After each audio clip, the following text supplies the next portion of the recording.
وَكَذَلِكَ جَعَلْنَا لِكُلِّ نَبِيٍّ عَدُوًّا شَيَاطِينَ الْإِنسِ وَالْجِنِّ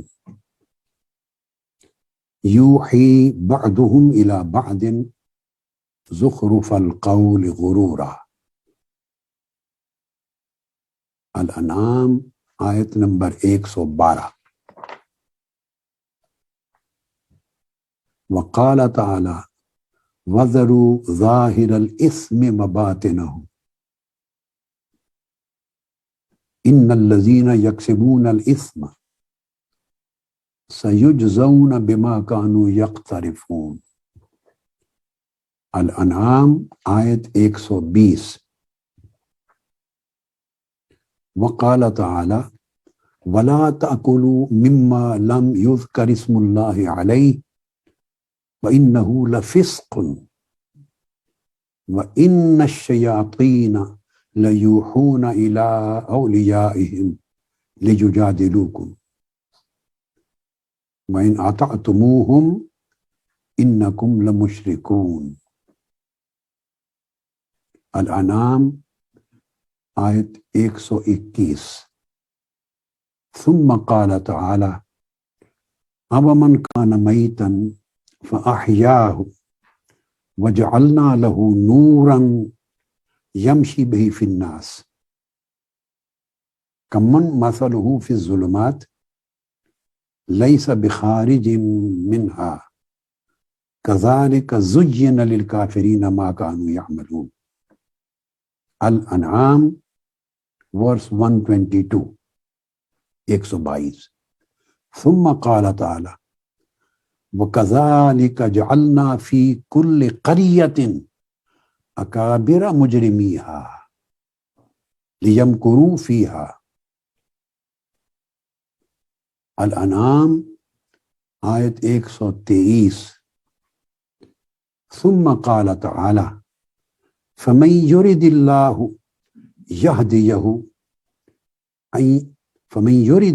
يَهْدِيَهُ يَشْرَحْ صَدْرَهُ لِلْإِسْلَامِ وَمَن يُرِدْ أَن يُضِلَّهُ يَجْعَلْ صَدْرَهُ ضَيِّقًا حَرَجًا كَأَنَّمَا يَصَّعَّدُ فِي السَّمَاءِ كَذَلِكَ يَجْعَلُ اللَّهُ الرِّجْسَ عَلَى الَّذِينَ لَا يُؤْمِنُونَ۔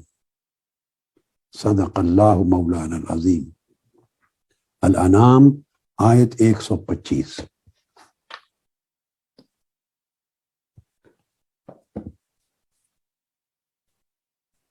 اللہ رب العزت کا شکر ہے جس کی توفیق نے ہم سب کو یہاں جمع کیا ہے،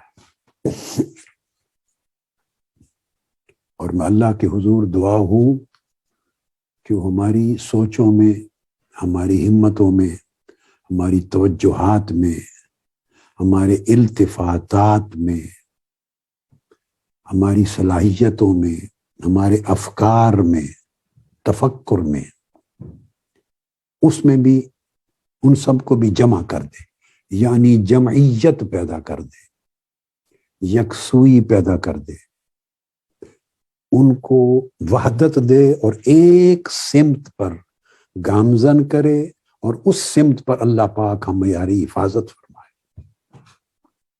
اور تفرق سے بچا دے، انتشار سے بچا دے، التباس سے بچا دے، کنفیوژن سے، ڈس انٹیگریشن سے اللہ پاک بچا دے۔ یہ جو میں نے انٹیگریشن اور ڈس انٹیگریشن کی بات کی ہے، جمعیت اور تفرق کی بات کی ہے، اتحاد اور انتشار کی بات کی ہے، یہ سب باطنی احوال کے حوالے سے کی ہے۔ سوسائٹی میں تو ہوتے ہیں، ہماری خارجی زندگی میں تو تفرق ہوتا ہے، انتشار ہوتا ہے، وہ الگ سبجیکٹ ہے، مگر ان 10 دنوں میں چونکہ فوکس باطنی امراض کا اور ان کے علاج کا ہے، لہذا باطنی افکار، سوچیں، جو خیالات آتے ہیں، جو ارادات جنم لیتے ہیں، جو تصورات جنم لیتے ہیں، جو خواہشات آتی ہیں، اور ان کی اچیومنٹ کے لیے جو توجہ اور التفات طبیعت کی قائم ہوتی ہے، صحیح سمت ہو یا غلط، تو اللہ پاک غلط سمتوں سے بچائے، محفوظ کرے، اور صحیح سمت میں جمعیت عطا کرے، یکسوئی۔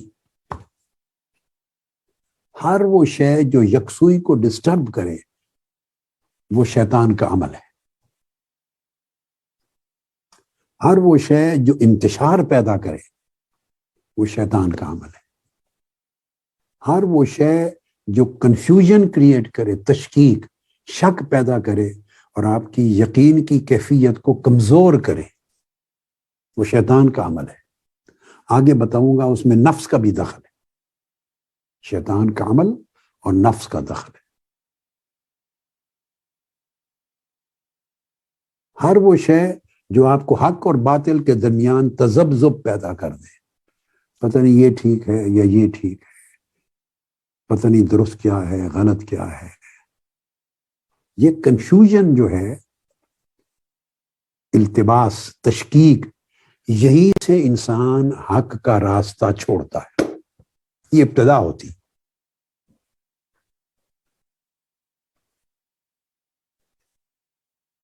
اور یہ پہلا ڈیویشن ہے پاتھ آف ٹروتھ سے، حق کی راہ سے۔ اس کے اسباب بنتے ہیں، خارجی اسباب بھی ہوتے ہیں، داخلی بھی ہوتے ہیں، باہمی اسباب بھی ہوتے ہیں۔ افراد کے مابین چپکلش ہوتی ہے، افراد کے مابین، اور اس کا اثر افکار پر، خیالات پر، اذہان پر مترتب ہو جاتا ہے۔ جھگڑا کسی فرد سے، اختلاف کسی فرد سے، اس کے نقطہ نظر سے، اس کے طرز عمل سے، اس کے بیہیویئر سے ہوتا ہے، مگر امپیکٹ اس کا پڑتا ہے انسان کی اس سوچ کا جو خیر پر قائم تھی۔ وہ چونکہ وہ بندہ اس خیر کی راہ پر تھا، یہ بھی تھا، تو خیر کی راہ کو چھوڑ کے شر کی طرف ہو جاتا۔ تو دوری صرف اس انسان سے، فرد سے نہیں کرتا، بلکہ اس کنٹینٹ سے، اس سوچ سے بھی دوری ہوتی چلی جاتی ہے۔ لاشعور میں انسان محروم ہو جاتا۔ تو بیٹے کبھی سوچیں بندوں کو آپس میں قریب کر دیتی ہیں، کبھی سوچیں بندوں کو دور کر دیتی ہیں، اور کبھی اس کے برعکس ہوتا ہے کہ بندے، انسان، وہ ایک دوسرے کے قریب ہوتے ہیں تو سوچوں کو قریب لے آتے ہیں، اور انسانوں میں فاصلہ اور فرق پیدا ہوتا ہے تو سوچوں میں بھی فرق پیدا ہو جاتا ہے۔ یہ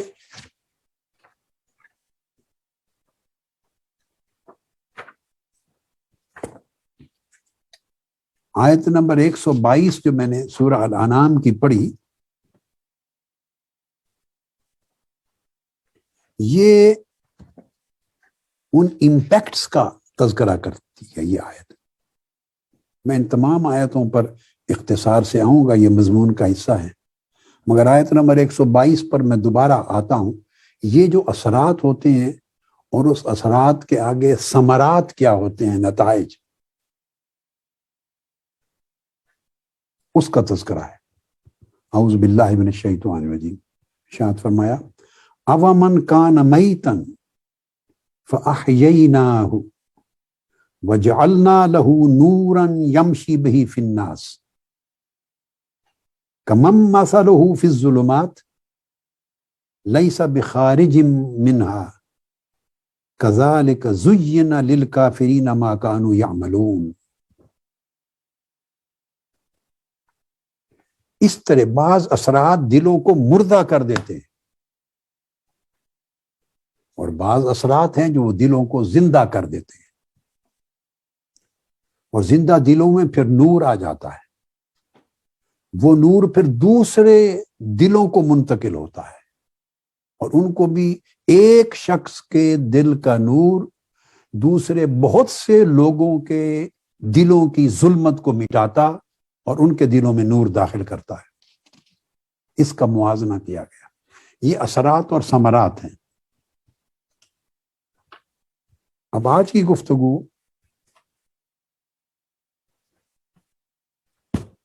اسی نقطے سے شروع کرتا ہوں جہاں پر کل کی بات چھوڑی تھی، اور پھر جن آیات کریمہ کے حوالے کل کی گفتگو میں ہو گئے وہ مضمون مکمل ہو گیا۔ مکمل سے مراد جتنا کچھ بیان کرنا تھا میں نے اس نشست میں اتنا کچھ ہو گیا۔ اب جو آیات کریمہ آج پڑھی ہیں یہ نئے مضمون کے ساتھ متعلق ہے، جن کو اپنے اپنے وقت پر میں ایکسپلین کروں گا انشاءاللہ۔ بات یہاں کی تھی کہ جس خطرہ کی بات کر رہے تھے اس کو تصوف اور سلوک کی اصطلاح میں، معرفت کی اصطلاح میں الخاطر بھی کہتے ہیں، اور میں نے اس کی تعریف کی تھی اور بتا دیا تھا کہ اس کی 4 قسمیں ہیں۔ وہاں سے بات کو شروع کر رہا ہوں۔ خاطر یا خطرہ عرف عام میں جب بولتے ہیں تو خاطر کی تعریف ہے اہل اصطلاح کے ہاں ما یرد علی القلب من الخطاب، جو خطاب، میسج، ایک کال، دستک دل پر وارد ہوتی ہے تو خاطر ایک وارد ہوتا ہے۔ وارد سے مراد جو چیز اترتی ہے، وہ ریویل ہوتی ہے، وہ ایک کال ہے، وہ آپ کو ایک سمت بلا رہی ہے، کوئی چیز رغبت دلا رہی ہے۔ خطاب کا لفظ بھی اسی سے ہی نکلا ہے، یعنی معنی ہے، اسی معنی میں استعمال ہوتا ہے۔ اور یہ جو وارد ہے اس کی شرط یہ ہے کہ خاطر ایک ایسا وارد ہے جو بلا تعمد، بغیر ارادے کے دل پر وارد ہوتا ہے۔ خطرہ یا خاطر ارادہ کیے بغیر، ان انٹینشنلی، آپ سوچ ہی نہیں تھے، سوچ ہی نہیں رہے تھے، اچانک دل پہ وارد ہو جاتا ہے، جس کو میں نے کہا کہ یہ خیال ہے، پہلا خیال جو دل میں اچانک آ گیا، جس کی تفصیل ہم بیان کر چکے ہیں۔ اب اس کی 4 قسمیں ہیں، اس کا ذکر میں نے اختصار سے کر دیا تھا، آج اس کو صرف دہرا رہا ہوں اور اس کی تفصیل میں جانا ہے۔ آج نیچے سے شروع کرتے ہیں، چونکہ ہم منفی خواطر، جو نقصان دہ خواطر ہیں، ان سے گفتگو کا آغاز کیا ہے تاکہ شر کی پہچان ہو۔ یاد رکھ لیں، کوئی شخص اس وقت تک شر کو دفع نہیں کر سکتا جب تک شر کو پہچانے نہیں۔ کوئی شخص اس وقت تک معصیت اور گناہ کو چھوڑ نہیں سکتا جب تک وہ اس گناہ اور معصیت کی پہچان نہ ہو، معرفت نہ ہو کہ یہ ہے کیا، اس سے اللہ نے مجھے منع کیا ہے، کیوں منع کیا ہے، اللہ کی کتنی ناراضگی ہے، اس کا انجام کیا ہوگا، اس دنیا میں میرے دل اور روح پر، میرے اعمال پر، نامہ اعمال پر، آخرت میں کیا ہوگا، یعنی اس کی پوری پہچان۔ ہم نے دین کے باب میں ہر چیز کو اتنا لائٹ لے لیا ہے کہ ہم کسی چیز کو رک کر تأمل کے ساتھ، غور و فکر کے ساتھ سمجھتے نہیں، بس ایسے سرسری سا سنتے، سرسری سا پڑھتے، سرسری سا سوچتے اور سرسری سا سوچنے کے بعد گزر جاتے۔ تأمل نہیں ہے ہماری لائف میں، تفکر نہیں ہے۔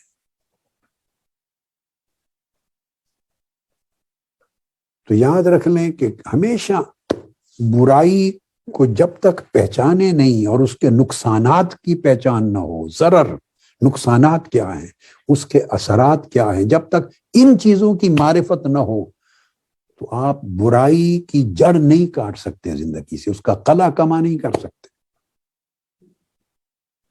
تو برائی کا قلع کما ہوگا پہلے، تو پھر آپ کی تختی پر نیکی کے ثبت ہونے کی جگہ بنے گی۔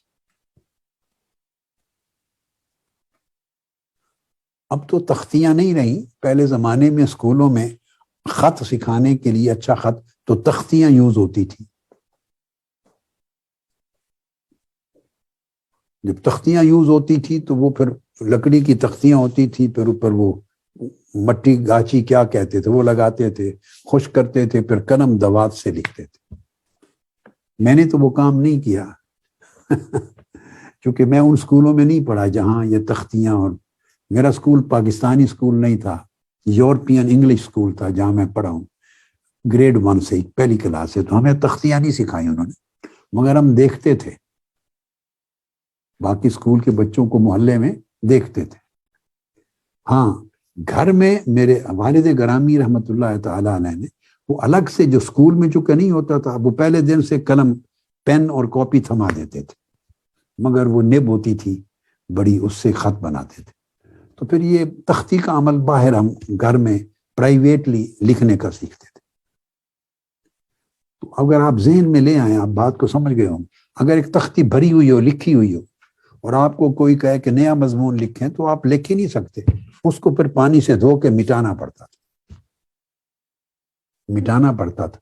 اس مٹانے کو تزکیہ اور تصفیہ کہتے ہیں. اس کو تصفیہ کرتے ہیں, تختی کو صاف کرتے ہیں. جب تک پہلی لکھائی اور سیاہی بالکل دھل نہ جائے, مٹ نہ جائے, اور تختی صاف نہ ہو جائے, آپ نئی عبارت اور نیا مضمون نہیں لکھ سکتے. اگر آپ کے دل و دماغ میں گناہوں کا, معصیتوں کا, نافرمانیوں کا, امراض کا, برائیوں کا مضمون لکھا ہوا ہے, اور جگہ ہی نہیں بچی نیکی کے نئے مضمون کے لکھنے کی, تو پہلے اس کو مٹانا ہے, دھونا ہے. یہ بدی کو رفع کرنا, معصیت سے شر کو مٹانا. اس کو مٹائیں گے, جگہ بنائیں گے, تو پھر خیر کی عبارت لکھیں گے, پھر خیر کا مضمون آئے گا. اب یوں سمجھیں, اگر دل کی تختی شر کے واردات کے ساتھ اور شر کے خواطر کے ساتھ بھری ہوئی ہے, شر کے خیالات کا ہجوم ہے, نفسانی اور شیطانی واردات کا, خواطر کا ہجوم ہے, بھری ہوئی ہے تختی, تو آپ کے پاس جگہ ہی نہیں اس دل کی تختی پر کہ آپ مدح کی اور ربانی خواطر کو, اچھے نیک خیالات کو لکھیں. سو پہلے مٹانا پڑتا ہے باطل کو. یہ پروسیس ہے تربیت کا, اسی لیے تزکیہ پہلے صفائی کرتے ہیں, پھر تصفیہ ہوتا ہے. اسی طرح آگے چل کے پہلے تخلیہ ہوتا ہے, پھر تحلیہ ہوتا ہے. یعنی پہلے جگہ کو خالی کرتے ہیں, سپیس کریٹ کرتے ہیں, پھر اسے مزین کرتے ہیں نیکیوں کے ساتھ, تقوی کے ساتھ, عبادت کے ساتھ, طاعت کے ساتھ, زہد و ورع کے ساتھ. ہم کیا کرتے ہیں کہ ہمارے دل و دماغ بدی سے, برائی سے, معصیت سے, حسد سے, حقد سے, شر سے, فاحشہ کاری کے ساتھ, لالچ سے, تمنا سے, تکبر سے, ان تمام برائیوں کے ساتھ بھرے ہوئے ہیں. خواطر شیطانی بھی ان کا ہجوم ہے, خواطر نفسانی کا بھی ہجوم ہے, معصیت کاری بھی ہے, سارے فواحش ہیں, گناہ ہیں, منکرات ہیں, بھرے ہوئے. اس کے اوپر ہم نمازیں بھی پڑھ رہے ہیں, اس کے اوپر روزے بھی رکھ رہے ہیں, اس کے اوپر صدقہ خیرات بھی کر رہے ہیں. تو ہم چاہ رہے ہیں کہ بدی اور گناہ کی بھری ہوئی تختی کے اوپر صدقہ خیرات اور نیکیوں کی عبارت بھی لکھی جائے.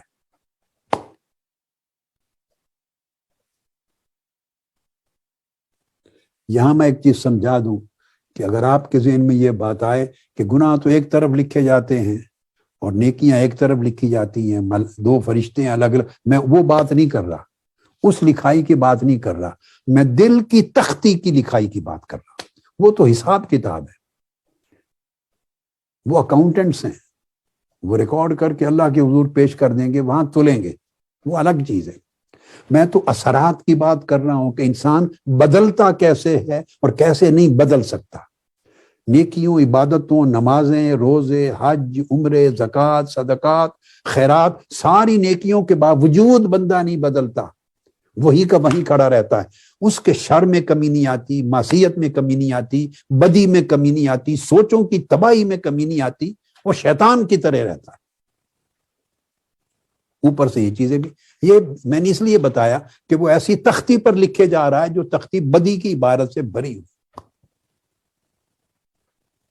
اس لیے اللہ پاک نے ہمیں جو اللہ کے رسول نے کلمہ طیبہ سکھایا، دیکھیے نا، پہلے لا بتایا، لا الہ، باطل الہوں کی نفی کر دی، پہلے صفائی کر دی، لا الہ، کوئی الہ نہیں ہے، کوئی پرستش اور عبادت کے لائق نہیں ہے، پہلے مٹا دیا، سارے باطل نقش و نگار مٹا دیے۔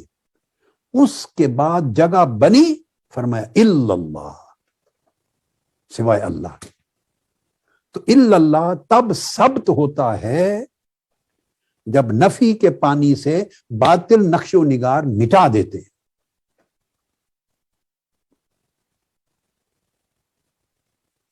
آپ بلڈنگ بھی بناتے ہیں جب، اور کئی سالوں کے بعد پینٹ کرتے ہیں تو کیا بولتے ہیں اس کو؟ پہلے اس کو رگڑ کے صاف کرتے ہیں، کیا کہتے ہیں اس کو؟ صاف کرتے ہیں اس کو پہلے۔ جو آپ کا پینٹر بلڈر آتا ہے، وہ پچھلے رنگ وغیرہ کو جو بھی خراب ہو گیا، جی جی، اس کو صاف کرتے ہیں، 1-2 مرتبہ وہ کرتا ہے، 3 لگاتا ہے بعد۔ اس کے بعد آپ جو رنگ چڑھانا چاہتے ہیں پھر چڑھاتے ہیں، جو پینٹ کرنا چاہتے ہیں۔ یعنی زندگی کے ہر معاملے میں ایک اصول ہے، قاعدہ ایک ہی ہے، یہ نظام قدرت کے اندر وحدت کا رنگ ہے۔ اب آ جائیے جو خواتر کا میں نے بیان کیا، تو پہلا قسم جس کو میں جہاں سے نیچے سے شروع کرنا چاہتا ہوں، کتب میں اوپر سے شروع کرتے ہیں، مگر میں چونکہ ایک ہماری تربیتی نشست ہے تو میں جس ترتیب سے امپروومنٹ ہوتی ہے، اصلاح ہوتی ہے، تطہیر ہوتی ہے، میں اس ترتیب سے نیچے سے چلنا چاہتا ہوں اور نیچے سے اوپر جانا چاہتا ہوں، جیسے عمارت تعمیر ہوتی ہے۔ تو پہلا اور سب سے کمزور سمجھے خاطر جو ہے پہلا، وہ ہے خاطر نفسانی۔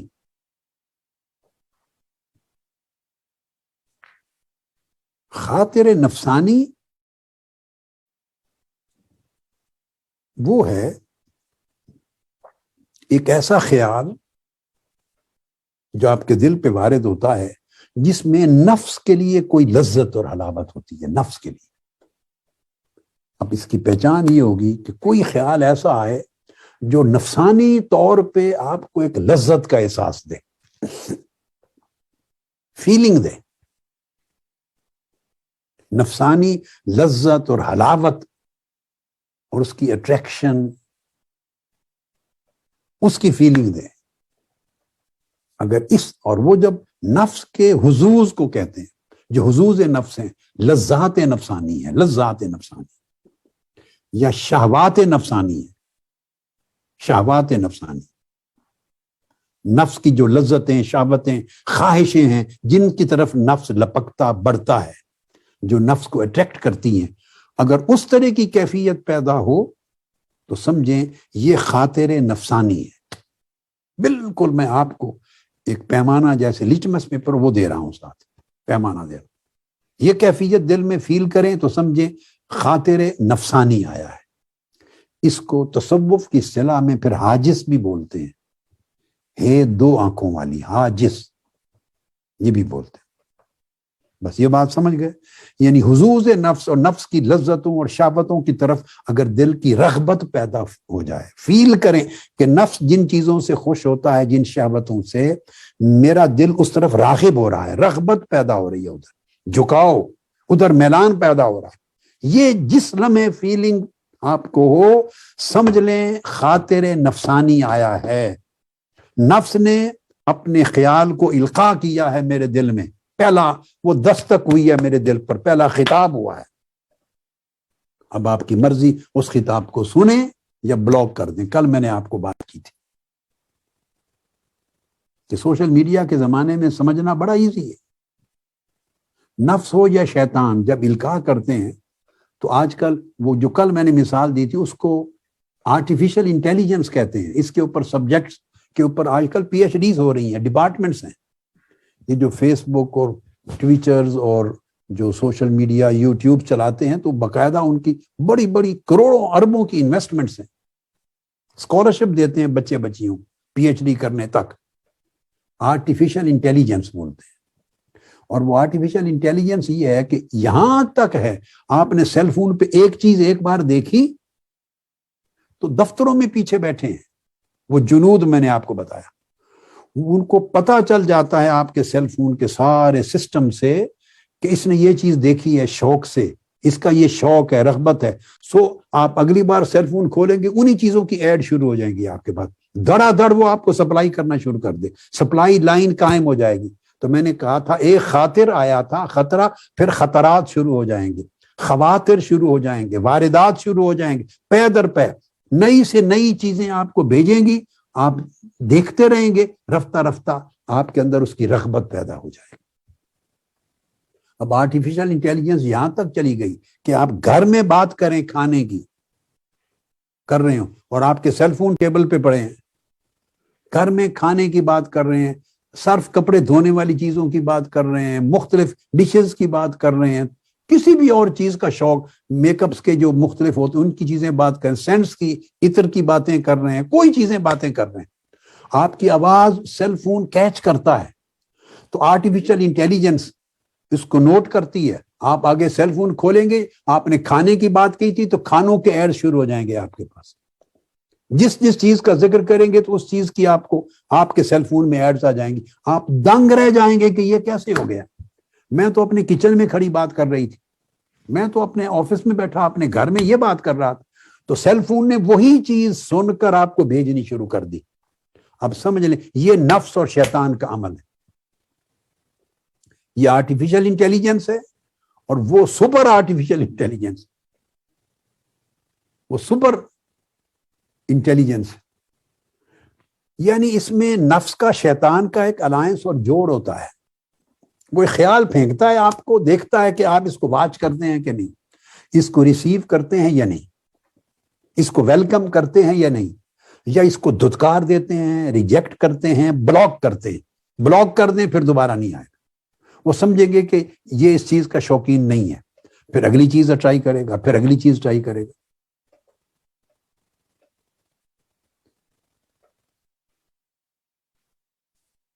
اگر نفس کی شہوات لذت کی کیفیات کا ایک وارد ہو اور آپ اپنے اندر رغبت فیل کریں تو سمجھ لیں نفسانی خاطر ہے نا, خاطر نفسانی.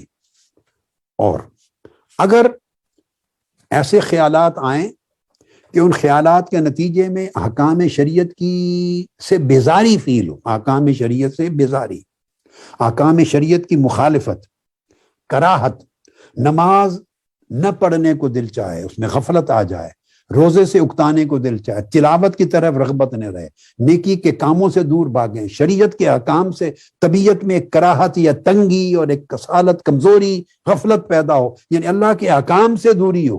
اگر اس طرح کی فیلنگ کریں تو سمجھ لیں خاطر شیطانی. آپ کو ڈفرینشیٹ کرنے کا پیمانہ دے رہا ہوں.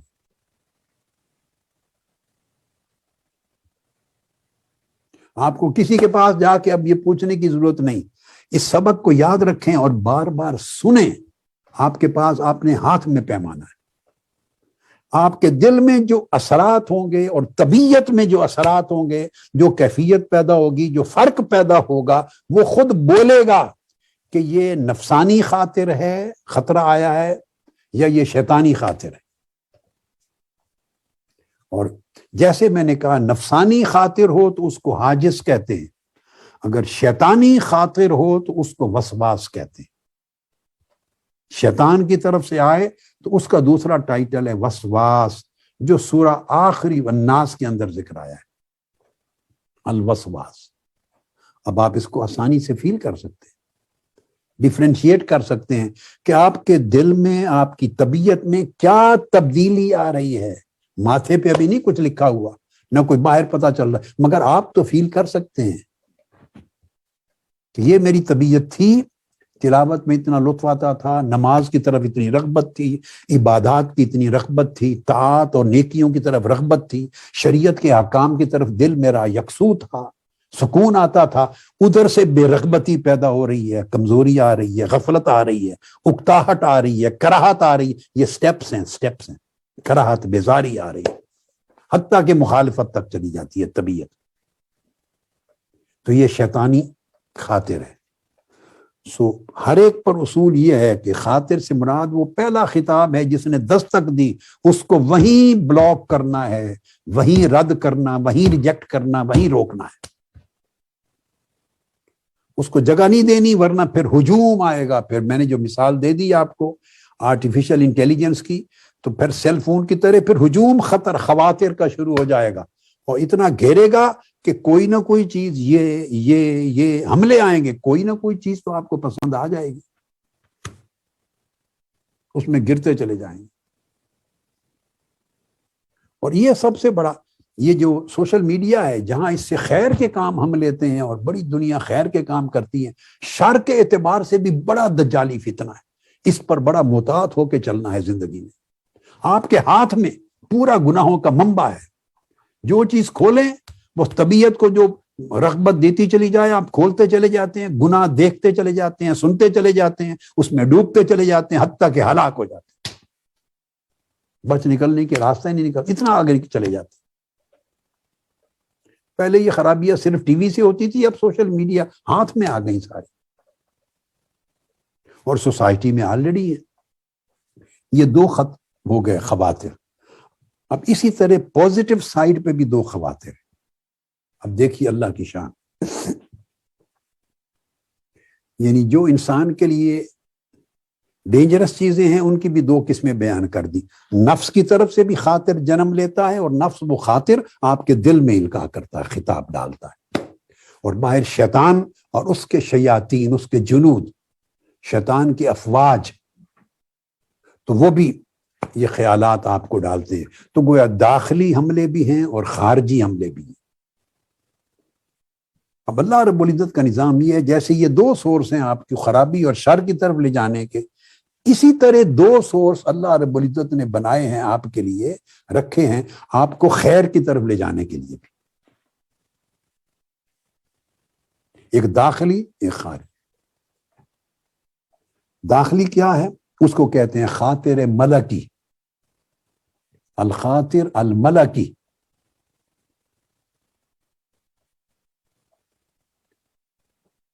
یہ فرشتوں کا الہام ہے، ملکی۔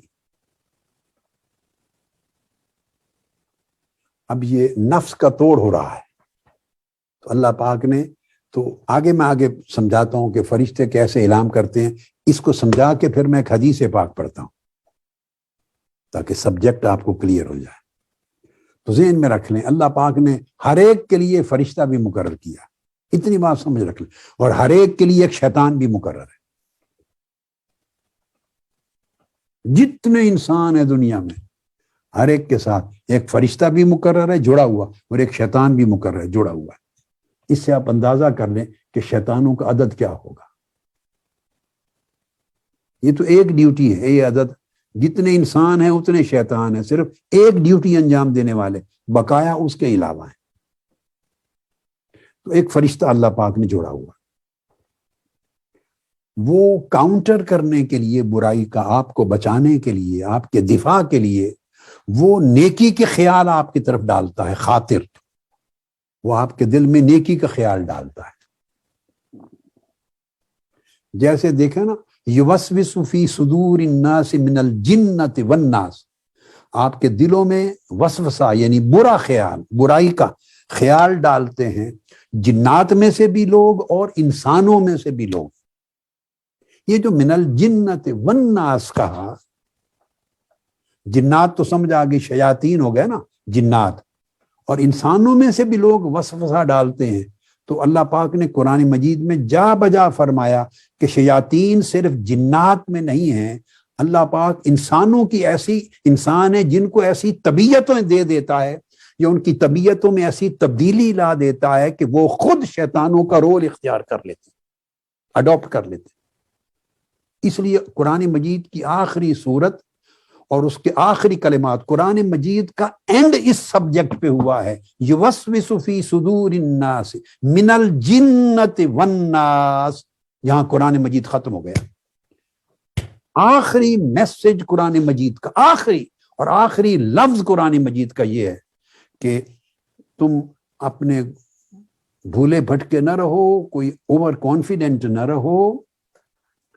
جتنے انسان ہیں اتنے جنات بھی ہیں جو تمہارے دلوں میں برائی، بدی، نیکی کا، تشکیک کا، شکوک و شبہات کا، خرابیوں کا، خیر سے ہٹانے کا، شر کی طرف لے جانے کا، انتشار پیدا کرنا، شک پیدا کرنا، برائی کی طرف راغب کرنا، ہدایت سے محروم کرنا، اس کے لیے وہ بھی خیالات تمہارے اندر ڈالتے رہتے ہیں۔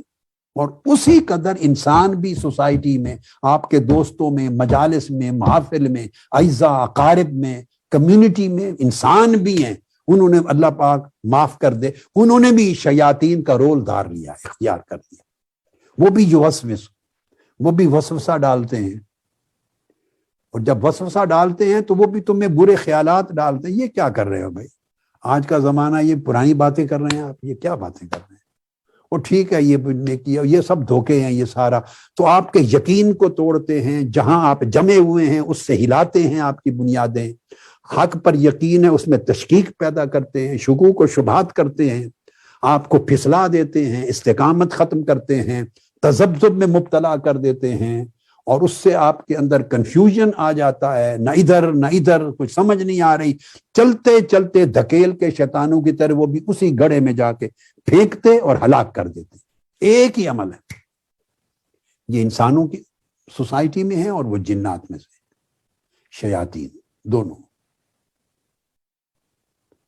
اب اس کے توڑ کے لیے اللہ پاک نے ملائکہ بھی رکھے ہیں کہ میرے محبوب کی امت کے لیے اور انسانوں کی حفاظت کے لیے تم بھی اسی طرح مقابلے میں نیک خیالات ان کے دلوں میں انجیکٹ کرو،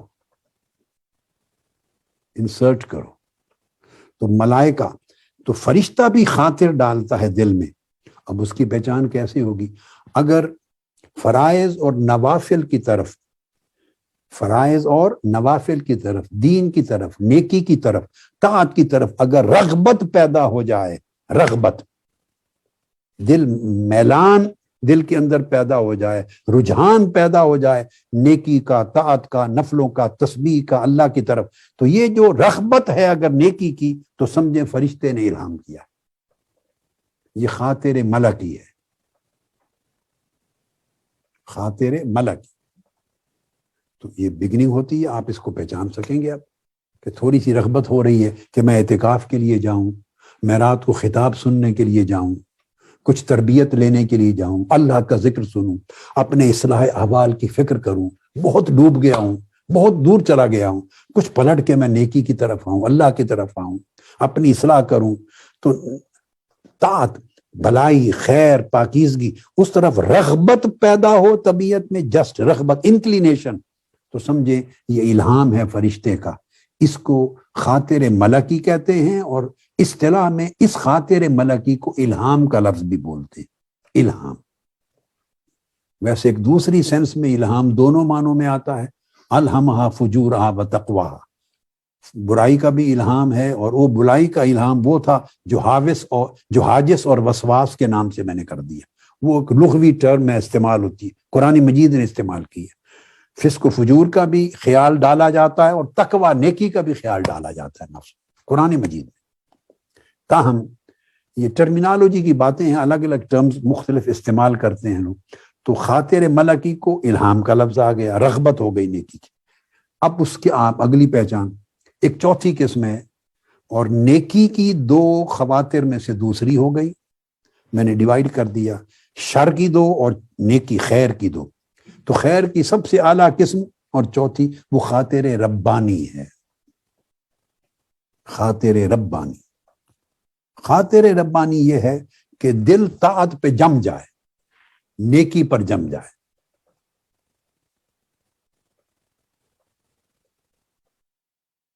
جیسے ہمارے اب یہ آئے ہوئے ہیں سعودی عرب کے پورے سربراہ اور امیر، حسین بھائی کے ساتھ سٹیج پر بیٹھے ہیں، اور اس طرح اور لوگ، یعنی جو نیکی پہ آپ لوگ، میں ویلکم کر رہا ہوں، ویلکم کے لیے کہہ دیے. تو جب آپ دیکھتے ہیں آپ کی طبیعت نیکی پر جم جاتی ہے، اس میں پختگی آ جائے اللہ کی اطاعت پر، نماز پر، عبادت پر، روزے پر، اطاعت پر، خیرات پر، بھلائی پر. اور پختگی کا مطلب ہے کہ شر سے نفرت ہو جائے، گناہ سے نفرت ہو جائے، جھوٹ سے نفرت ہو جائے. سچ بولنا ہے تو سچ بولنے پر پختگی آ جائے، پھر کسی وقت، کسی حالت میں، کسی ضرورت کے تحت بھی جھوٹ نہ بولیں. جب پختگی آ جائے اطاعت پر، اور دل اور طبیعت نیکی، تقوی، پرہیزگاری، سچائی اور بھلائی اور عبادت پر جم جائے، تو اس کو خاطر ربانی کہتے ہیں. یہ سپورٹ ہو رہی ہے آپ کی، یہ خاطر ربانی ہے. تو جیسے اللہ پاک نے فرشتوں کا ایک نظام بنایا ہے، ہر ایک بندے کے ساتھ فرشتے کو جوڑا ہے کہ وہ بھی نفس اور شیطان کو کاؤنٹر کرنے کے لیے، ان کو توڑنے کے لیے، ریجیکٹ کرنے کے لیے، میرے بندے کی مدد کر، تو اس کو نیکی کے خیالات ڈال. پھر بندے پر چھوڑ دیا جاتا ہے، وہ تولتا ہے کہ اس کو نفس کے برے خیالات ڈالے ہوئے کی طرف جانا ہے، یا فرشتے کے نیکی کے خیالات جو ڈالے گئے اس کی طرف جانا ہے، شیطانی خواطر کی طرف جانا ہے یا ربانی خواطر کی طرف. یہ آپ کا معرکہ، میدان جنگ ہے، یہ بیٹل فیلڈ ہے. یہاں آپ نے پھر اس کے بعد پھر وہ سٹرگل ہے، مجاہدہ ہے، ریاضات ہیں، کاوشیں، کوششیں ہیں. یہاں پر بندہ پھر مدد جو ہونی تھی داخلی خارجی ہو گئی، اس کے بعد آپ کی محنت. یہ جو 4 خواطر بیان کر دیے، اب یہ جو کنسپٹ ہے، اس کنسپٹ کو میں ایک حدیث پاک سے واضح کروں، پھر قرآن مجید کی اس آیت کریمہ کی طرف دوبارہ آ جائیں گے، آپ کو پورا کنسپٹ کلیئر ہو جائے. حضرت عبداللہ ابن مسعود رضی اللہ تعالیٰ عنہ حدیث کے راوی ہیں، جامع ترمذی میں حدیث ہے، ابواب و تفسیر القرآن میں حدیث نمبر ہے 2988، 2988. حضور علیہ الصلوۃ والسلام نے ارشاد فرمایا، ان للشیطان لمۃ بابن آدم، ان للشیطان لمۃ بابن آدم وللملک لمۃ، کہ شیطان کا بھی ابن آدم کے ساتھ، ہر ایک انسان کے ساتھ شیطان کا بھی ایک جوڑ ہے، جڑا ہوا ہے. اللہ پاک نے اس کو، وہ شیطان یعنی مختلف معنی ہے لمتن، المام سے، وہ ہر ایک کے دل پہ اترتا بھی ہے، اس کے ساتھ جمع یعنی جڑا ہوا بھی ہے، متصل ہے، اس کا قرین ہے، اس کا ساتھی ہے. اس کی ساتھ اور سنگت دی ہے ایک شیطان کو، ہر ایک شیطان کو ایک انسان کے ساتھ جڑا ہوا ہے. وَلِلْمَلَكِ لَمَّةً، اسی طرح ایک فرشتے کا بھی جوڑ، سنگت، رفاقت اور نتھی کیا ہوا ہے، نتھی، تاکہ شیطان بھی ساتھ جڑا ہوا، وہ وقتاً فوقتاً اپنا خیال دل میں ڈالتا رہتا ہے، اور فرشتہ بھی ڈالتا رہتا ہے. ایک پروسیس ہے، کاؤنٹرنگ چلتا رہتا ہے. فرمایا فَأَمَّا لَمَّةُ الشَّيْطَانِ فَإِعَادٌ بِالشَّرِّ وَتَكْذِيبٌ بِالْحَقِّ.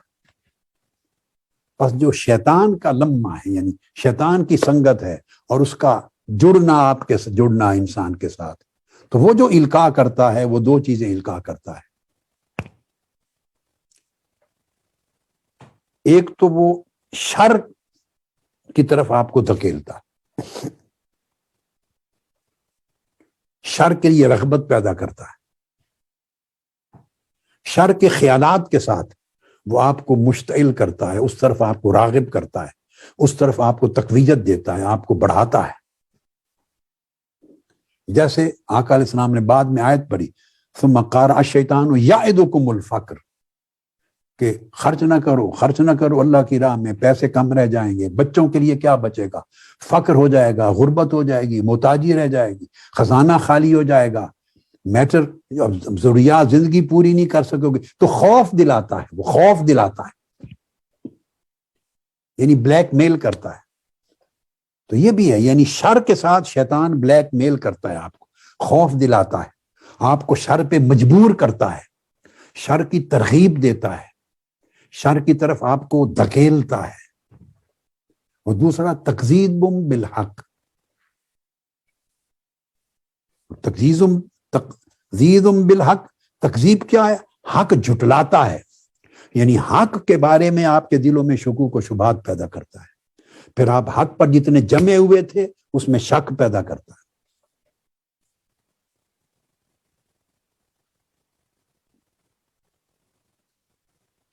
یہاں بھی ذہن میں رکھنے، جب وہ شک پیدا کرتا ہے تو اس کے درجے ہیں.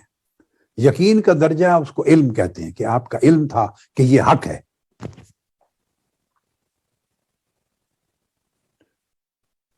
اس میں تکذیب کے اس نے عنصر شامل کیے. تکذیب وہ آپ کو جھٹلانے کی طرف لے جانا چاہتا ہے، آپ کو اس حق کا منکر بنانا چاہتا ہے، حق کو جھٹلانے والا بنانا چاہتا ہے، حق سے محروم کرنا چاہتا ہے.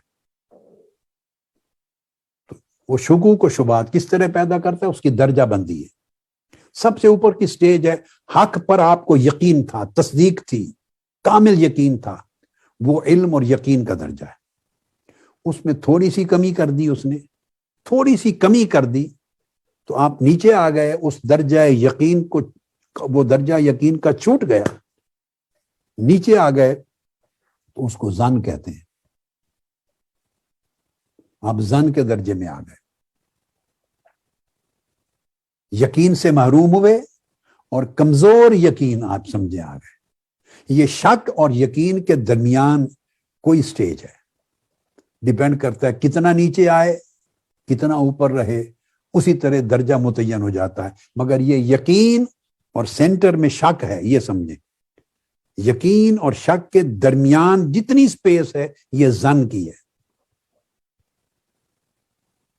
تو آپ یقین سے محروم ہو گئے، ظن میں تذبذب آ گیا، مگر سٹل غلبہ یقین کی طرف تھا اور انکار کی طرف کم تھا. اقرار و تصدیق کی طرف ذرا زیادہ تھا اور انکار اور تکذیب کی طرف کم تھا. یہ کیفیت ہو تو وہ ظن کی سپیس ہے. پھر وہ آپ کو اور تشکیک پیدا کرتا ہے اور تکذیب کا عوامل جاری کرتا ہے، شر داخل کرتا ہے، برے خیالات ڈالتا ہے، ساری ایفرٹس کرتا ہے تو آپ کے اس یقین کو گرا کے ظن پر اور ظن سے گرا کے شک پہ لے آتا ہے. شک وہ کیفیت ہے جہاں بالکل مڈل پہ آ جاتے ہیں، 50-50 ہو جاتے ہیں. 100% یقین تھا اور 0% وہ جہل ہے، وہ انکار کا درجہ ہے. 0 تو 0 اور 100 کے درمیان مراتب ہیں. جب 100% تصدیق تھی، کامل تھی، تو یقین تھا. وَبِالْآخِرَةِ هُمْ يُوقِنُونَ، یقین والے لوگ ہیں، ایقان کا درجہ تھا. اس میں کمی آئی، نیچے انکار کی طرف چلنے لگے تو ظن پر آ گئے، ظن سے اور گرے. شیطان کی ایفرٹ اور نفسانی خواطر اور شیطانی خواطر حملہ آور رہے، ہجوم رہا، ان کا اثرات رہے تو گرتے گرتے شک پر آ گئے. شک میں آپ بالکل آدھی جگہ پہ آپ کھڑے ہو گئے. اب یہ وہ جگہ کہتے ہیں کوئی سمجھ نہیں آ رہی یہ درست ہے یا یہ درست ہے. مڈ آف دا وے، راستے کے درمیان میں کھڑا ہو گیا، 50 پر آ گئے تو آدھا انکار داخل ہو گیا اور آدھا یقین رہا. پھر شیطان اور نفس اپنے حملے جاری رکھتے ہیں، خواطر جاری رکھتے ہیں. آپ کے یقین جتنا حصہ رہ گیا اس کو اور کمزور کرتے ہیں، شیٹر کرتے ہیں آپ کو. اور میں نے کل قرآن مجید کی آیت سے سمجھایا تھا شیطان کا کہنا کہ وہ محسوسات کے ذریعے بھی اٹیک کرتا ہے اور معقولات، عقل، افکار، نظریات، بحث، تمہیز، فلسفی، اس کے ذریعے بھی اٹیک کرتا ہے. قرآن مجید کی آیت سے میں نے 4 سمتیں بتائی تھی کہ میں سامنے سے بھی آؤں گا، یعنی وہ سامنے سے جو بڑی کلیئرلی نظر آ جاتی، اور پیچھے سے بھی آؤں گا، معقولات میں تمہاری عقل میں ایسے افکار، نظریات، خیالات، فلسفے، تصورات ڈال دوں گا، برباد ہو جاؤ. اور دائیں سے بھی آؤں گا، بائیں سے بھی آؤں گا، یعنی شہوتوں کے ذریعے بھی آؤں گا اور چھپے ہوئے خیالات اور خواہشات کے ذریعے سے بھی آؤں گا، خواطر کے ذریعے بھی آؤں گا. 4 اطراف سے حملہ ہے انسان پر اور جڑا ہوا ہے شیطان. تو یہ پھر آپ شک پر آ گئے بالکل مڈل، تو خسارہ ہو گیا بہت. اس کے بعد پھر اور وہ انکار کی طرف آپ کے عوامل داخل کرتا ہے اندرونی بیرونی عوامل. اس میں پھر زندگی کے حالات بھی اثر انداز ہوتے ہیں. کاروبار خراب ہو گیا تو چیزیں جڑ جاتی ہیں کیونکہ ذہن یقین کو چھوڑ چکا ہے, زن سے گر کے شک پر آیا ہوا ہے. ادھر سے کاروبار خراب ہو گیا, جاب نہیں ہو رہا, بزنس نہیں ہے, جاب لیسنس ہے, معاشی مشکلات ہیں, اس میں فرسٹریشن آتی ہے, فرسٹریشن ایڈ کرتی ہے, انسان اور اپنے یقین کو زائل کرتا ہے, طاعت سے اور ختم ہوتا ہے اپنے آپ کو, تشکیک اور بڑھتی ہے, یکسوئی اور خراب ہوتی ہے, اور نیکی کی طرف رغبت اور کم ہوتی ہے, اور اس کے برعکس چیزیں زندگی میں اور داخل ہوتی ہیں. گھر میں بیوی کے ساتھ جھگڑے ہو گئے, بچے ٹھیک نہیں ہیں, مسائل ہیں, جاب کے مسائل ہیں, سوسائٹی کے حالات ہیں. یہ بیسیوں درجنوں حالات اور واقعات انسانی زندگی کے, معاشی, سماجی, سیاسی, کاروبار کے, تجارت کے, بچوں کے, فیملیز کے, ریلیشنز کے, یہ سارے اثر انداز ہوتے ہیں آپ کی یکسوئی پر. تو پھر اس سے نیچے گرے, شک سے بھی نیچے, تو پھر وہم پر آ گئے. پھر وہم کا مطلب یہ ہے کہ حق جو ہے, جو یقین تھا, وہ وہم کے درجے تک رہ گیا. جیسے شک اور یقین کے درمیان ایک درجہ تھا ظن کا, پوری سپیس تھی, اس طرح نچلی طرف شک سے لے کر انکار تک جو بالکل جہل ہے, اس کے درمیان سپیس ہے, اس کو پھر وہم کہتے ہیں. بس ایسے خیال سا رہ گیا, خیال سا رہ گیا. پھر اچھی باتیں یاد آتی ہیں, ہاں ہم نے یہ بھی کیا تھا, ہم یہ بھی کرتے تھے, یہ بھی اچھی بات ہے, یہ بھی اچھا, ہاں ہے تو بھائی اچھا. بس ایسے خیالات رہ گئے وہم کے درجے میں, اس کو اوہام میں آ گیا. یقین گیا اور مرتبہ یقین سے گرتے گرتے شک سے بھی نیچے مرتبہ وہم تک آ گئے. اور شیطان چاہتا ہے انکار تک لے جاؤں. انکار کا مطلب ہے یا بالکل جہل, لا علمی. یہ مراتب علم ہیں 5, میں اس طرح اپلائی کر رہا ہوں سمجھانے کے لیے. لا علم ہو گئے, گویا انکار ہو گیا, ٹوٹلی آؤٹ ہو گیا. اب آپ اس لائن سے, اب جب آدمی اس لائن سے جاتا ہے تو دل اتنا مردہ ہو چکا ہوتا ہے کہ وہ ریئلائز بھی نہیں کرتا کہ میرا کیا نقصان ہو گیا. بس آقا علیہ السلام نے فرمایا کہ تو شیطان یہ بھی 2 چیزوں سے آپ کو گمراہ کرتا ہے, اما لمت الملک, اور جو فرشتہ ہے اس کی جو آپ کے ساتھ سنگت ہے, دوستی ہے, کمپینین شپ ہے, اٹیچمنٹ ہے, انفلوئنس ہے, اس کا جو ریویل کرنا ہے اپنے خیالات آپ پر. فَإِعَادٌ بِالْخَيْرِ وَتَصْدِيقٌ بِالْحَقِّ, وہ خیر آپ کے اندر ڈالتا ہے اور حق کی تصدیق کرتا ہے. وہ چاہتا ہے کہ خیر کی طرف جائیں, اور فرشتہ چاہتا ہے یقین کی طرف جائیں. شیطان چاہتا ہے شر کی طرف نیچے گریں, اور شک کی طرف گریں, اور نیچے انکار کی طرف جائیں. حضور علیہ الصلوۃ والسلام نے فرمایا فمن وجد ذلک, جو اپنے دل کے اندر خیر کی رغبت پائے اور خیر کے لیے دل جمعی پائے, دل کو جمعیت میں پائے, اور حق کے لیے تصدیق پائے اپنے آپ کو, جو اپنے اندر یہ تبدیلی پائے, فَلْيَعْلَمْ أَنَّهُ مِنَ اللَّهِ, وہ جان لے کہ یہ کرم اللہ کی طرف سے ہوا ہے. اگر وہ سمجھے کہ میرے اندر خیر کی طرف رغبت کا سفر شروع ہو گیا ہے طبیعتوں, اور انشاءاللہ آپ جائیں گے, ہر شخص یہ سمجھے گا مجھے اللہ کی بارگاہ سے اتنے کرم کی امید ہے. جب آپ یہاں سے جائیں گے تو یہ ایک سفر, ایک تبدیلی, کہ میری تبدیلی شروع ہو گئی ہے, میری ایک سفر شروع ہو گیا ہے خیر کی طرف, ایک رغبت میں اضافہ ہو گیا ہے, یہ ہر شخص لے کے جائے گا. یہاں تک تو مجھے اللہ کی بارگاہ سے پورا یقین ہے, اس کے کرم پر, اس کے فضل پر. مگر امتحان یہ نہیں, امتحان یہ ہے کہ جب یہاں سے جائیں گے پھر اس کی حفاظت کتنی کرتے ہیں, کتنی دیر تک اس اثر کو رکھتے ہیں. وہ رفتہ رفتہ کم ہو کے ختم ہو جاتا ہے یا بڑھتا چلا جاتا ہے, اگلے سال کا انتظار کرتے ہیں کہ پھر چلو ریچارج ہو جائیں گے. یہ بھی شیطان کے حربے ہیں. انسان کو کیا پتا موت آ جائے, ریچارج ہونے کا ٹائم ہی نہ ملے زندگی میں دوبارہ. لہذا کوئی لمحہ, کوئی لحظہ انسان محرومی میں نہ گزارے. فرمایا جب یہ فیل کرے, احساس کرے, تو اللہ کی حمد کرے, اللہ تیرا شکر ہے. ومن وجد الاخری, اور فرمایا آقا علیہ السلام جو دوسری کیفیت فیل کرے جو شیطان کے اثرات کی, فَيَتَعَوَّذْ بِاللَّهِ مِنَ الشَّيْطَانِ الرَّجِيمِ, تو تعوذ کرے, شیطان کی پناہ مانگے شیطان سے.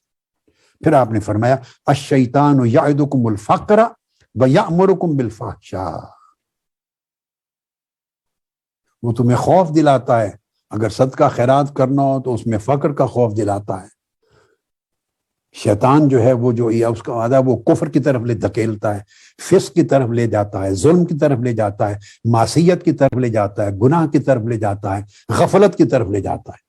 اور تکذیب بالحق جو میں نے کہا، وہ جو سچائی ثابت ہے جس پہ آپ کا یقین تھا، اللہ کی ذات، اللہ کے رسول کی، وحی کی، توحید کی، نبوت کی، بعث، قیامت، دوزخ، جنت، نیکی، تقوی، پرہیزگاری، یہ آپ کا مشن، خیر کی دعوت، امر بالمعروف، نہی عن المنکر، اصلاح اور اصلاح کا کام، لوگوں کے ساتھ بھلائی کرنا، ان چیزوں پر دعوت پہنچانا، یہ جو سارے امور خیر اور امور دین، ان پر آپ جمے ہوئے تھے، یقین کے ساتھ تھے۔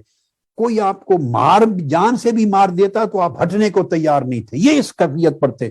اس سے ہٹا کے ظن، شک، وہم، نیچے تشکیک پیدا کر کے آپ کو بالکل اس سے لا تعلق کر دیتا ہے، یہ ادھر لے جاتا ہے، اور پھر حق کی تصدیق کی کیفیت نہیں رہتی۔ یہ اس شیطان کی صورت ہے۔ اور اس کے لیے جو قرآن مجید کی آیت ہے، وہ جو میں نے آیات پڑھی، اب ان کا تھوڑا سا سرسری اس پورے مضمون کو حدیث نبوی سے سمجھنے کے بعد اب تھوڑا قرآنی مضامین کو سمجھنا بڑا آپ کو آسان تو ہو ہی جائے گا، مگر آپ کی یہ جو قرآنی اور حدیثی موافقت ہے وہ آپ کو انشراح صدر دے گی، پختگی دے گی۔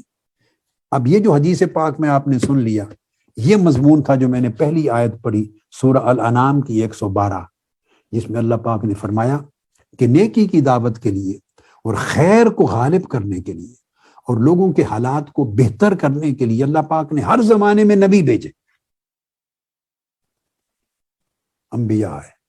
اور جب نبوت کا سلسلہ بند ہو گیا، ختم نبوت ہو گئی، تو اللہ رب العزت نے شیطان کا تو سلسلہ شیطنت کی طرف تو ختم نہیں ہوا نا، ختم شیطنت تو نہیں ہوا۔ شیطان نے تو وعدہ لے لیا کہ الی یوم الدین، قیامت کے دن تک میں، میرے جنود، میرے لشکر، میری فوجیں اور میرے لوگ اور میرے قبائل، یہ سارے حملے کرتے رہیں گے۔ ادھر کا تو عمل جاری ہے۔ تو یہ کیسے ہو گیا کہ اگر شر میں لوگوں کو شر میں مبتلا کرنے، شر کی دعوت دینے اور شر میں پھنسانے کا عمل، اگر شیطان اور اس کے کروڑوں اربوں کی عدد میں اس کے لشکر یہ جاری رکھیں ہر زمانے میں، اور انبیاء کی آمد کا سلسلہ بند ہو جائے، اور ان کو ٹکرانے کے لیے یا ان کے اثرات کو ختم کرنے کے لیے اور لوگوں کو خیر اور طاعت کی طرف بلانے کے لیے اور گمراہی سے نکال کر ہدایت کی طرف لانے کے لیے ادھر کا کوئی عمل ہی نہ ہو، تو ایک دیکھیے نا بات، ادھر دو چیزیں تھیں دونوں مخلوق میں سے، ایک شیطانی وسوسہ، شیطان کا خاطر، اور ایک نفس کا خاطر بدی کے لیے۔ خیر کے لیے دو تھیں، ایک تو خود خالق کی ذات کی طرف سے ہے، فرمایا اللہ کی طرف سے ہے، مگر اسباب تو مخلوق میں صرف ایک ہے، فرشتہ۔ ادھر دو ہے، نفس اور شیطان، دونوں مخلوق میں سے، ادھر مخلوق میں صرف ایک ہے، فرشتہ۔ تو دوسرا جو من اللہ، ربانی خواطر ڈالنے کے لیے، وہ بھی تو اللہ کی مخلوق میں سے انسان ہونے چاہیے۔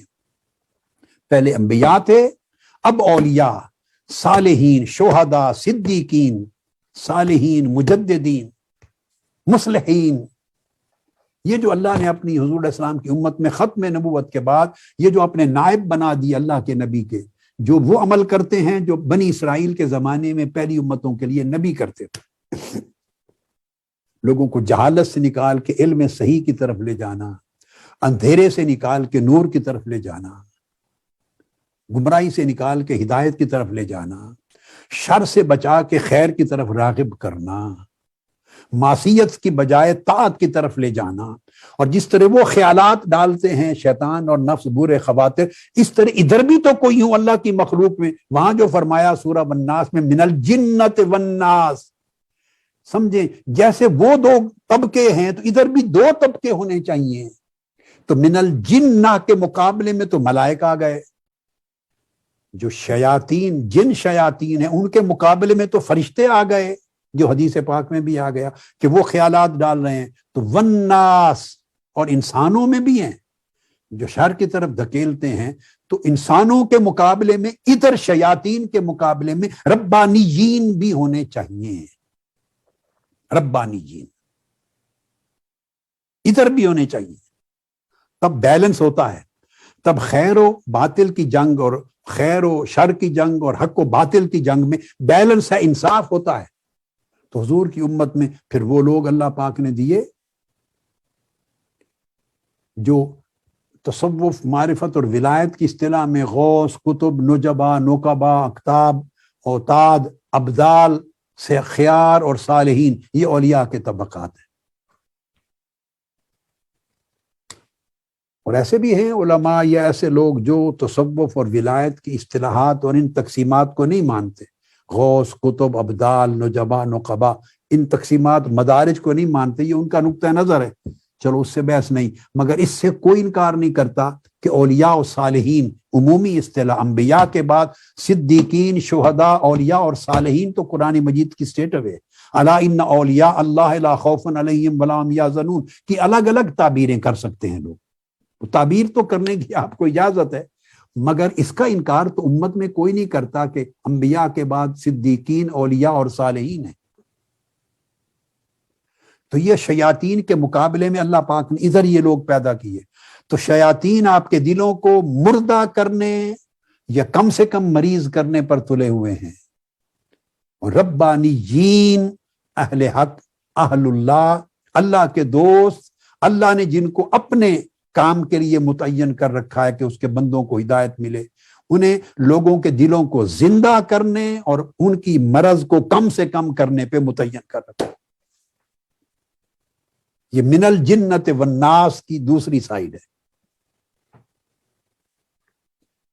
اب سورہ نام کی 112 آیت فرمایا، جیسے ہر نبی کے مقابلے میں ان کے مقابلے کے لیے ان کے دشمن کھڑے کیے تھے، شیاطین الانس والجن، انسانوں میں بھی مقابلے میں دشمن، تاکہ نبی کی جو ایفرٹ ہے اس کو روکیں، اثرات کو روکیں، والجن، اور جنات شیاطین میں سے بھی۔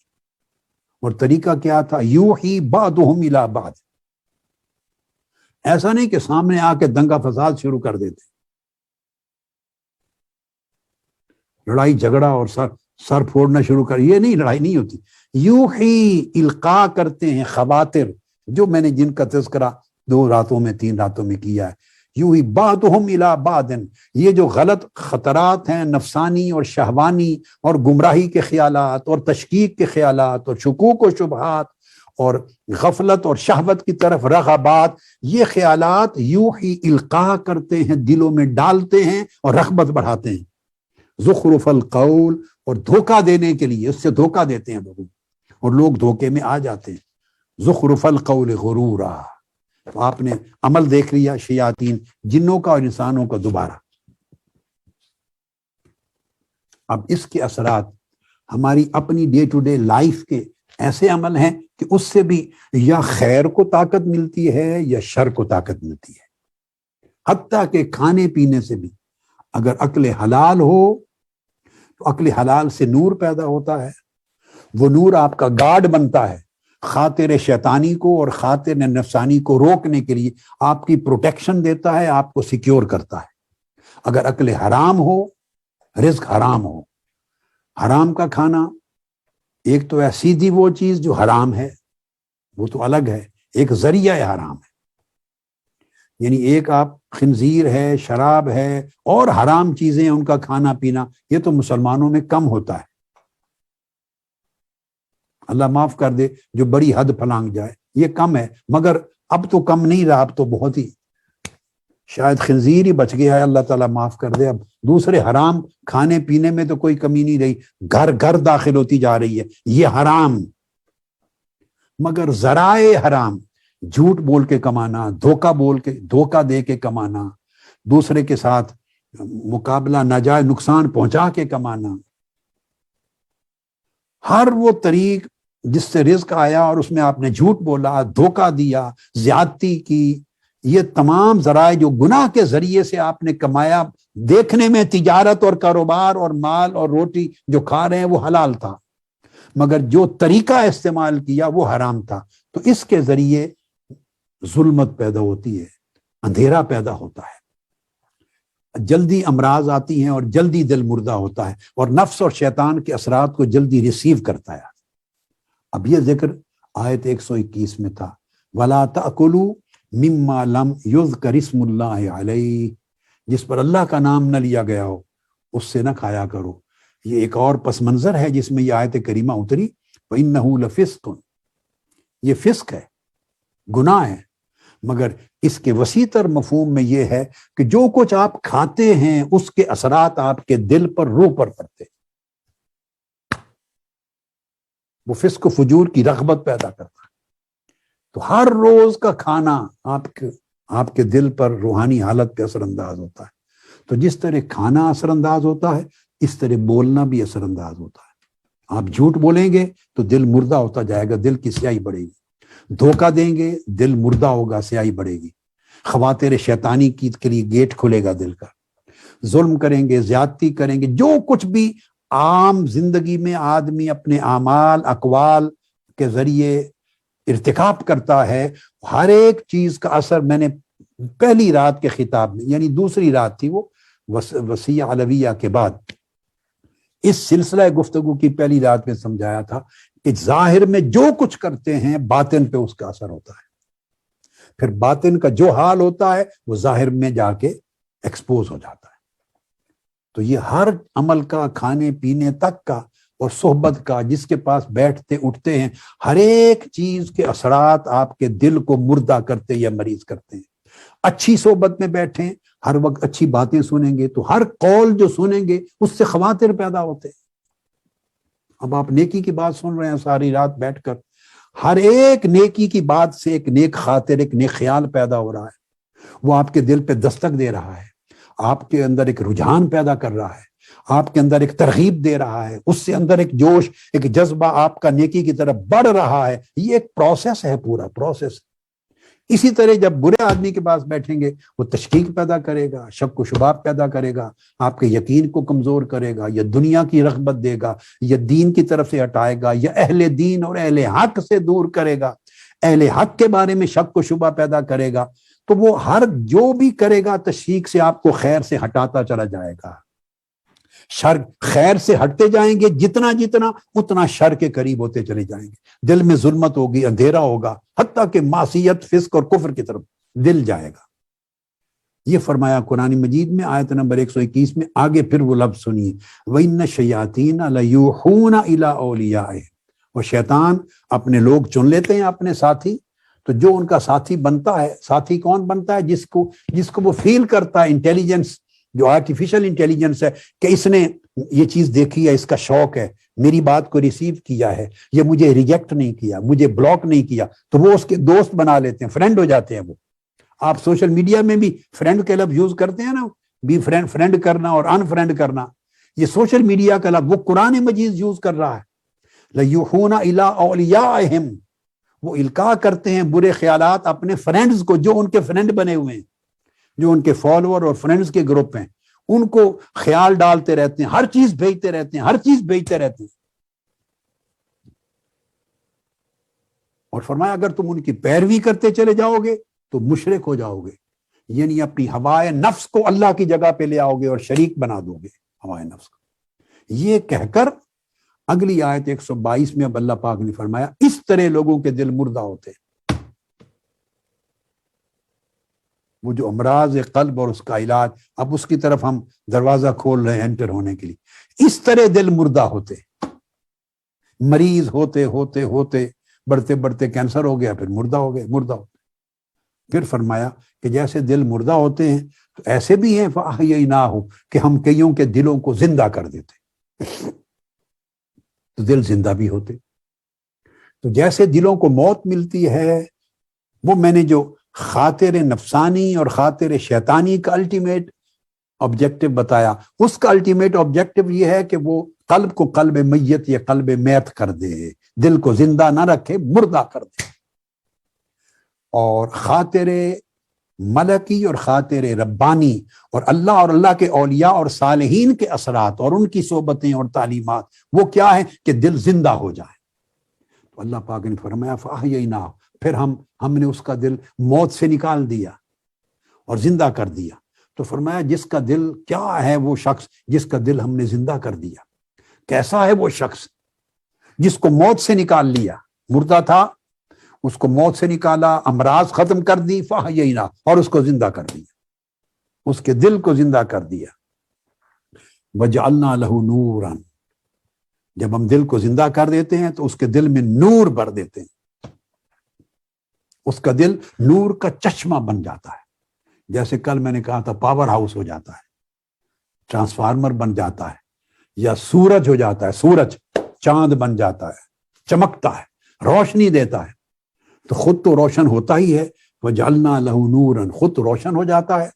جب روشن ہو جاتا ہے تو اس کا مطلب ہے ظلمتیں ختم ہو جاتی ہیں، اور ظلمتوں کے ختم ہونے کا مطلب معصیت ختم ہو جاتی ہے، شر ختم ہو جاتا ہے، گناہ کی رغبت ختم ہو جاتی ہے، دل پاک ہو جاتا ہے، مالا اعلیٰ کی طرح، عرش کی طرح نور ہو جاتا ہے، عرش کی طرح. اور آپ اگر ان پر محنت کریں چلیں، آپ کو فیل ہوگا، جب جھانکیں گے فیل ہوگا کہ یہاں سینے میں کوئی عرش ہے چھوٹا سا، فیل ہوگا.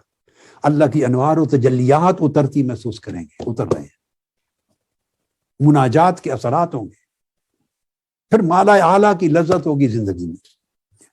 جعلنا لہ نورا، پھر ہم اس کے اندر اس کو نور عطا کر دیتے ہیں.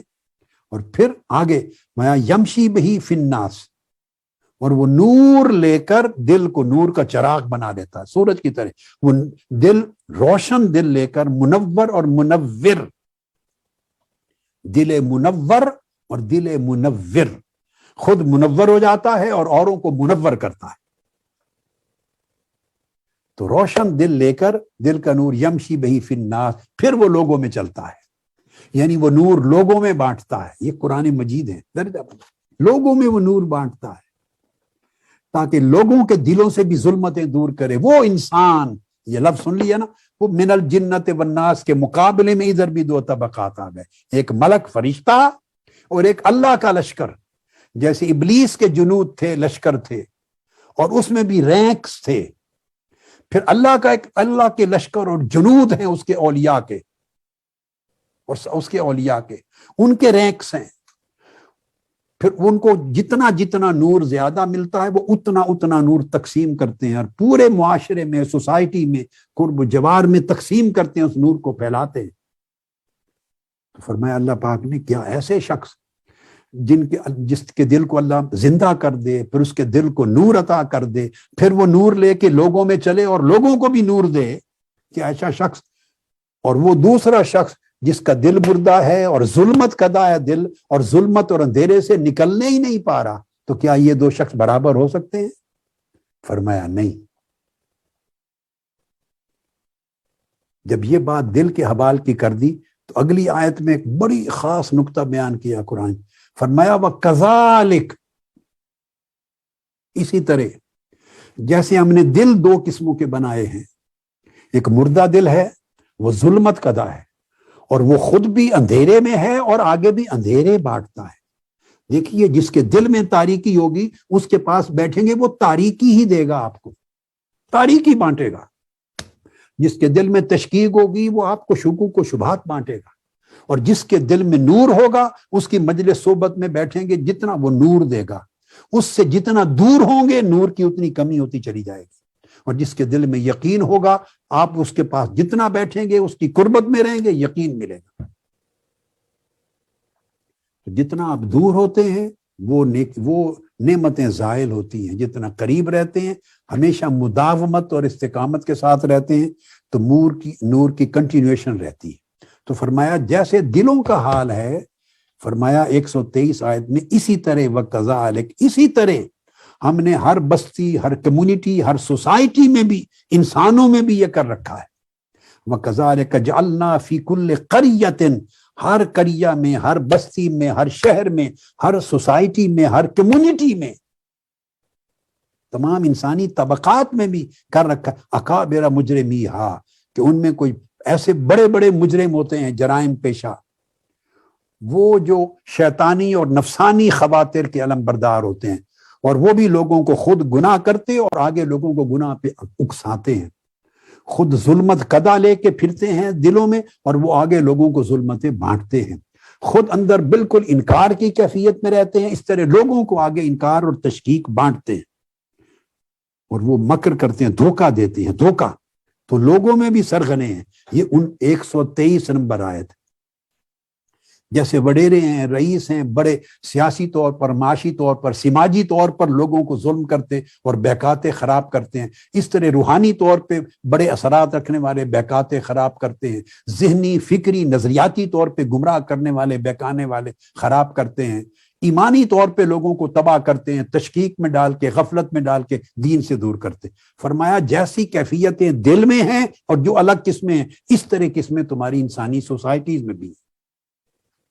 اور آخری آیت اس پر ختم ہو رہا ہے مضمون 125، اس لیے فرمایا فَمَن يُرِدِ اللَّهُ أَن يَهْدِيَهُ، سو اللہ پاک جب ارادہ فرما لے کہ اس کو ہدایت دینی ہے، اس کو ہدایت دینی ہے، یشرح صدرہ للاسلام، تو اس کے دل کو، سینے کو کھول دیتا ہے اللہ پاک اسلام کے لیے، اسلام کے لیے، دین کے لیے، نور کے لیے، طاعت کے لیے، تقوی کے لیے، اللہ کی قربت کے لیے، نیکیوں کے لیے کھول دیتا ہے۔ وہ جلدی ریسیو کرتا ہے، جلدی ریسیو کرتا ہے، تیزی سے، پھر اس کو سنبھالتا ہے، پھر اس پر عمل کرتا ہے، محنت کرتا ہے۔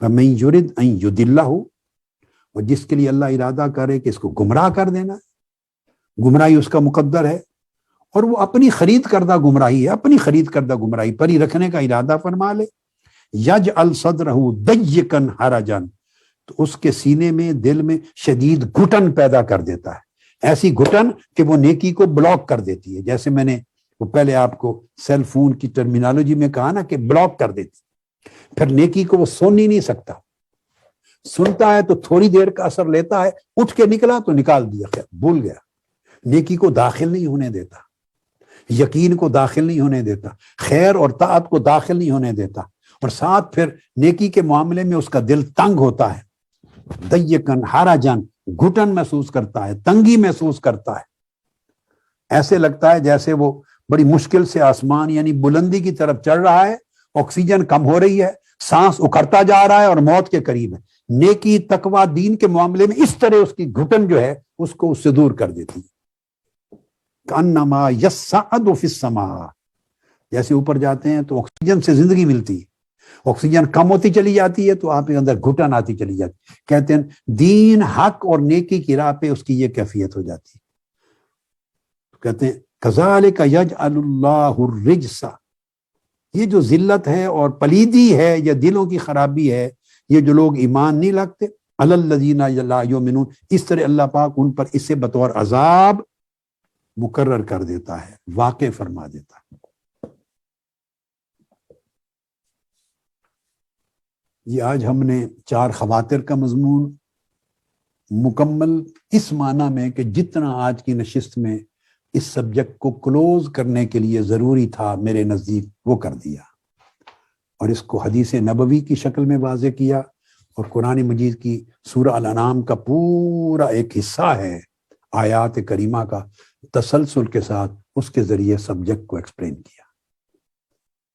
اللہ رب العزت ہمارے حال پہ کرم فرمائے، اور اس سے آگے کل ہم پھر مریض، جو قلب مریض ہے، جو دل مریض ہوتا ہے، اور کیسے امراض کون کون سی ہیں، اور وہ امراض کس طرح مرض کے درجے تک، اس دل کی حالت مرض کے درجے تک پہنچتی ہے، اس کو انشاءاللہ تعالی شروع کریں گے۔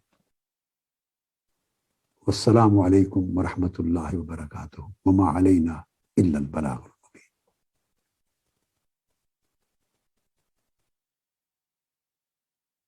جی ہاں بیٹے، اللہ پاک آپ کے سحور کو باعث برکت بنائے، اعتکاف قبول کرے، اور دن اور رات جو آپ لگا رہے ہیں اس کی برکات عطا فرمائے آپ کو، اور جو کچھ میں آپ تک پہنچا رہا ہوں اسے اپنا ذخیرہ اور سرمایہ اور اپنا خزانہ بنائے اور استفادہ کریں۔ بار دیگر والسلام علیکم ورحمۃ اللہ وبرکاتہ۔ الانبیاء والمرسلین، اللهم ربنا آتنا في الدنيا حسنة وفي الآخرة حسنة وقنا عذاب النار، اللهم ربنا آتنا في الدنيا حسنة وفي الآخرة حسنة وقنا عذاب النار، اللهم انصرنا يا ناصر إنك أنت خير الناصرين. اللهم ارحمنا يا راحم إنك أنت خير الراحمين. اللهم ارزقنا رزقا حلالا طيبا طاهرا يا رزاق إنك أنت خير الرازقين. اللهم اهدنا فيمن هديت وتولنا فيمن توليت وبارك لنا فيما أعطيت وقنا شر ما قضيت. مولا کریم اپنے حبیب پاک کا صدقہ ہم سب کی حاضری اپنی بارگاہ میں قبول فرما دے. ہم سب پر اپنا خاص فضل و کرم فرما دے. پریشان زدوں کی پریشانی دور فرما دے. ضرورت مندوں کی ضرورتیں پوری فرما دے. بے اولادوں کو نارین اور صالح اولاد عطا فرما دے. مریضوں کو شفا عطا فرما دے. جن کے عزیز و اقارب بیمار ہیں مولا کریم سب کو صحت کلی عطا فرما دے. جن کے عزیز و اقارب دنیا سے رخصت ہو چکے ہیں مولا کریم سب کی بخشش اور مغفرت فرما دے. مولا کریم ہمارے بچوں پر کرم فرما دے. ہماری بچیوں پر کرم فرما دے. ہمارے بھائیوں پر کرم فرما دے. ہماری بہنوں پر کرم فرما دے. ہمارے مریضوں پر کرم فرما دے. ہمارے قیدیوں پر کرم فرما دے. ہمارے مردوں پر کرم فرما دے. عالم اسلام پر کرم فرما دے. ملک پاکستان کو استحکام اور ترقی عطا فرما دے. اس ادارے کو مولا کریم دن دگنی رات چگنی ترقی عطا فرما دے. قبلہ حضور شیخ الاسلام صاحب کا سایہ ہمارے سروں پر تا دیر سلامت فرما دے. آپ کے خاندان کی حفاظت فرما دے. ہم سب کی حفاظت فرما دے. مولا کریم جو بے جا قید ہے مولا کریم سعودی میں جہاں کہیں بھی مولا کریم جو بے جا قید ہے سب کو خلاصی عطا فرما دے.